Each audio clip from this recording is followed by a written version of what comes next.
Hablo con Alfredo Hermenegildo acerca de su próximo libro de muy próxima aparición, Texto, Escena y Público en el 500 español, Modelos encadenados. Un título complejo, Alfredo, que tiene tres partes, tres conceptos. Para empezar, texto, escena y público. ¿Cómo se integran y se relacionan estos tres elementos? Es que si no hay texto, no hay teatro. Si no hay escena, no hay teatro. Si no hay público, no hay teatro. Nosotros, los filólogos, quizás nos hemos acostumbrado a ver solo el texto. Y el texto es algo muerto mientras no aparece hecho escena, y para aparecer en escena tiene que presentarse ante un público. Y en el libro que comentamos hoy es evidente que hay una historia textual del teatro del XVI, hay una historia, o pretende hacer una revisión de cómo fueron los públicos en ese siglo XVI, y evidentemente hay una escena donde se representaron, donde se hicieron vivos esos textos ante un público vivo aquí y ahora, es decir, en el siglo XVI. Estamos pues en el XVI, es decir, en un teatro que da paso inmediatamente después al modelo de la comedia nueva. Sí, y da paso al modelo de la comedia nueva a través de una serie de intentos que yo creo que se explican desde una perspectiva única, es decir, la búsqueda de un público determinado, de un público que son varios públicos. Yo he visto en el libro, y hace tiempo además que lo he estudiado, he visto la existencia de dos públicos, un público cerrado y un público abierto. El público cerrado es aquel que asiste casi de manera obligatoria a la representación. Es el caso de las representaciones cortesanas, es el caso de las representaciones universitarias o de las representaciones de colegio, o incluso de las representaciones de los autos, de esos autos religiosos compilados en el Códice de Autos Viejos. Y por otra parte está el público abierto, y es el público que asiste a una representación pública porque quiere. Asiste a una representación porque quiere y además paga, y porque paga exige.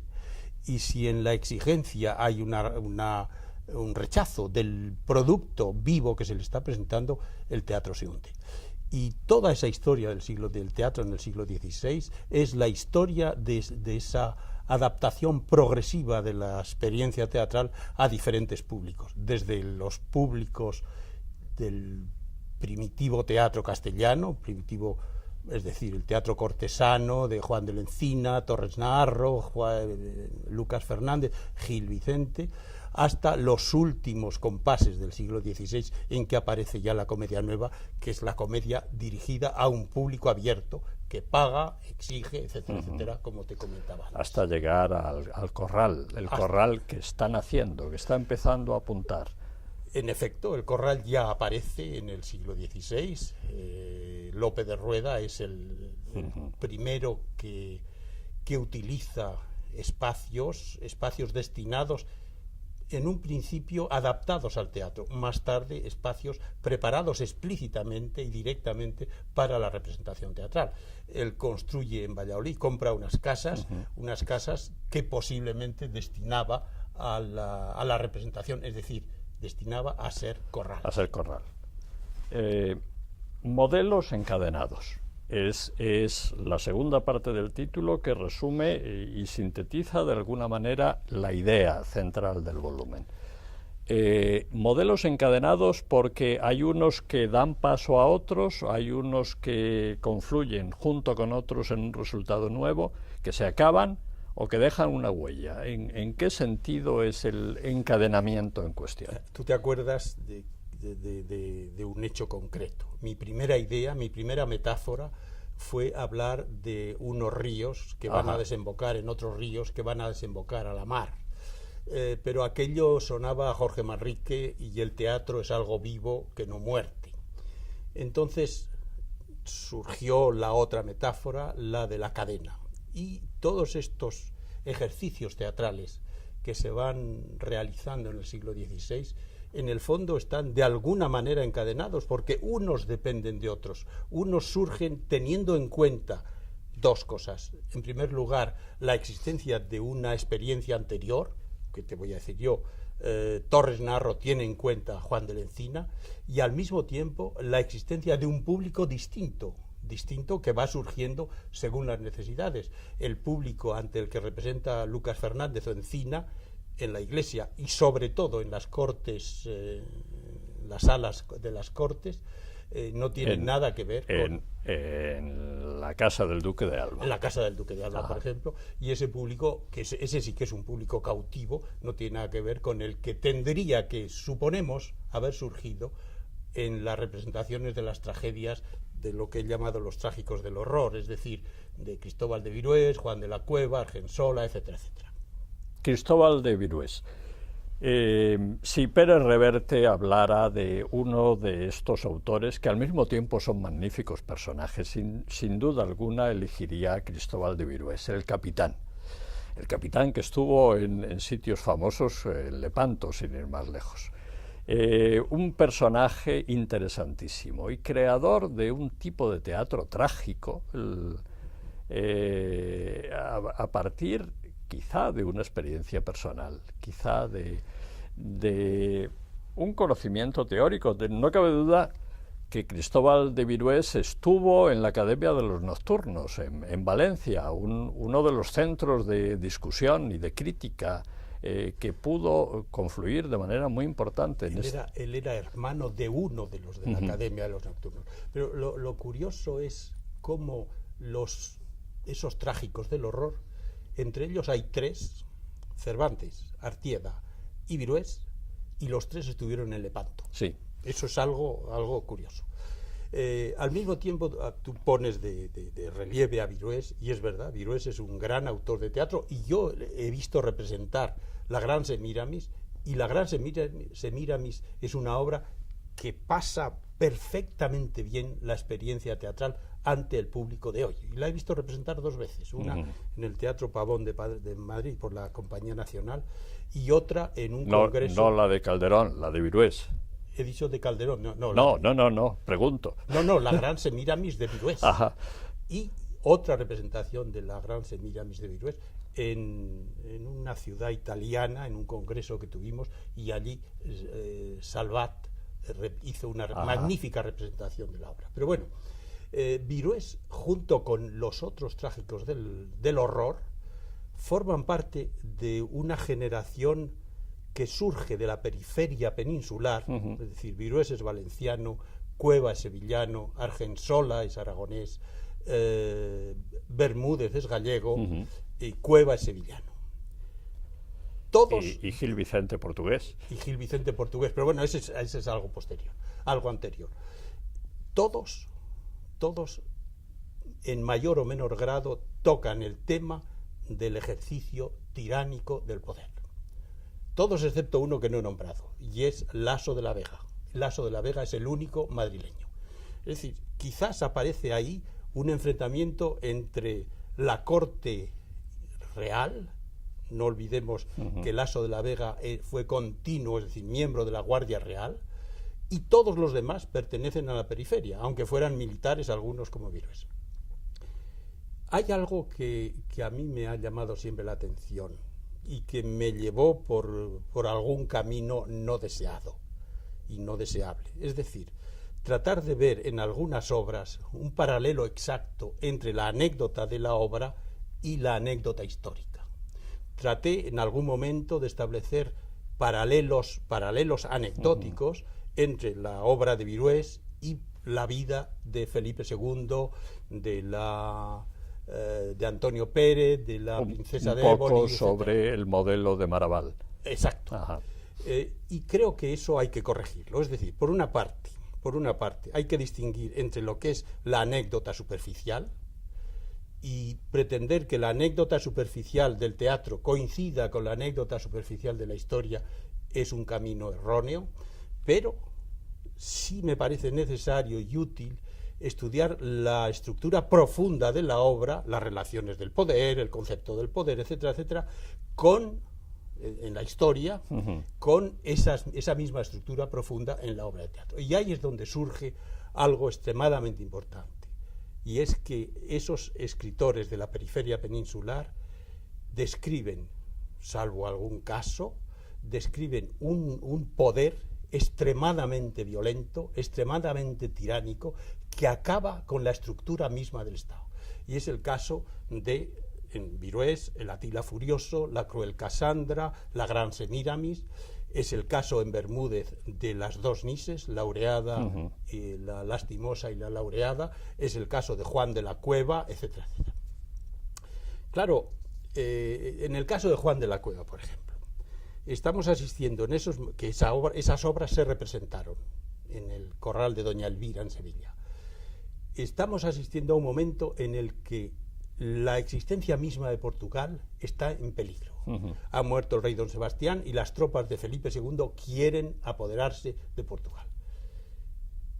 Y entonces escribe Juan de la Cueva el saco de Roma, es decir, la conquista de un territorio con el consiguiente saqueo por parte de las tropas, que luego los historiadores del momento dijeron que en realidad los malos habían sido los protestantes que iban en los ejércitos de Felipe II.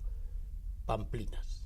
Fue el ejército imperial, el ejército del rey Felipe II, el que saqueó, de Felipe II de Carlos V, el que saqueó. En el caso de Roma, sí. Y poco después, aparece el problema de Portugal. Y se está preparando un ejército para entrar. De hecho, entró. Y entonces se pone en escena el saco de Roma. Es decir, atención, porque la invasión de otro reino puede producir un saqueo semejante al que ocurrió en Roma. Esa es la dimensión política que yo he encontrado en las obras de estos escritores trágicos. Y en el caso de Laso de la Vega, que es la otra vía, la excepción, en el caso de Laso hay al revés la deificación del rey. La reina Dido, que al final, después de crear una nueva ciudad en Cartago, se suicida para salvar la integridad de la ciudad que había creado. Es decir, es el rey mitificado, deificado, etcétera, contra el rey denostado, destruido, etcétera, que aparece en las otras obras, las otras tragedias de la época. Es un poco lo que estás diciendo, el anuncio de un próximo trabajo por tu parte. Desde hace una temporada me ha dado, en mi jubilación dorada, me ha dado por estudiar sobre todo el Códice de Autos Viejos. Problemas de la metateatralidad en esas obras, que son 96, si no recuerdo mal. Es un código muy largo, muy amplio, muy variado, que necesitaría una edición como Dios manda. Y como Dios manda y como solo Mercedes de los Reyes podría hacer. Yo alguna vez se lo he dicho y yo espero que en algún momento lo haga desde su jubilación también dorada. Bien, nos queda al menos un caso que hay que hablar de manera un poco especial. No cabe duda que Cervantes tiene una idea del teatro que no triunfó, sin duda alguna, que quedó fundamentalmente marginada con la aparición de la Comedia Nueva, pero que tenía una potencialidad enorme, de eso no cabe la menor duda. Y hay dos comedias, particularmente, de las que tú hablas en el libro. ¿Quieres profundizar un poquito sobre el caso particular de Cervantes? Voy a hablar en la obra de Cervantes hay los entremeses, por una parte, que son una de las maravillas del teatro español, y la otra es la tragedia de la destrucción de Numancia. La destrucción de Numancia plantea primero es una obra de unas dimensiones gigantescas, que se ha representado en el siglo XX varias veces. La última fue una representación que puso en marcha Manolo Canseco, sí. Espléndida representación. Es una obra que sigue estando de actualidad, porque en realidad trata de la defensa hasta la muerte, la defensa que hacen unos individuos, un pueblo, una colectividad asediada por un ejército superior en número, superior en fuerza, en táctica, etcétera, etcétera. Pero esa Numancia para mí tiene otra dimensión que hay que verla inscrita en la historia de la España de la época. En el texto cervantino... Cervantes lo dice, en el fondo. Sí, sí. Dice algo así. Sí. En el texto cervantino todos son iguales. Son los que cercan y los cercados. Los cercados tienen a los mismos dioses, adoran a los mismos dioses que los sitiadores, etcétera, etcétera. Y en esos momentos hay algo que marca la tragedia, y es la figura del general Cipión. El general Cipión, por el que el autor, el texto, siente una enorme simpatía. Y el ejército de Cipión, o de Escipión, si quieres, por el que el autor siente un enorme desprecio. Pues bien, yo he visto siempre que detrás de ese Cipión al que Miguel de Cervantes, iba a decir, adora, quizás sea excesivo, pero al que tiene un gran respeto, ese Cipión a mí me ha recordado siempre a don Juan de Austria. A don Juan de Austria, que fue el que destruyó la rebelión de los moriscos en las Alpujarras. Los moriscos que eran españoles, no lo olvidemos, y fue el ejército español el que destruyó una parte de la población española allí. Y algo de eso es lo que se dice en la Numancia. Evidentemente, cuando yo he visto la Numancia después, en fin, hace unos años, no hay ni la menor alusión a aquello, pero hay que verlo inscrito en el momento de la escritura, en el momento de la representación, en el momento de la escritura por un autor que siempre dijo aquello de que me gustaría que se me juzgue por lo que digo y por lo que no digo. Y lo mismo que el Quijote, la Numancia es un modelo de decir cosas y de no decir otras, sugiriéndolas al mismo tiempo.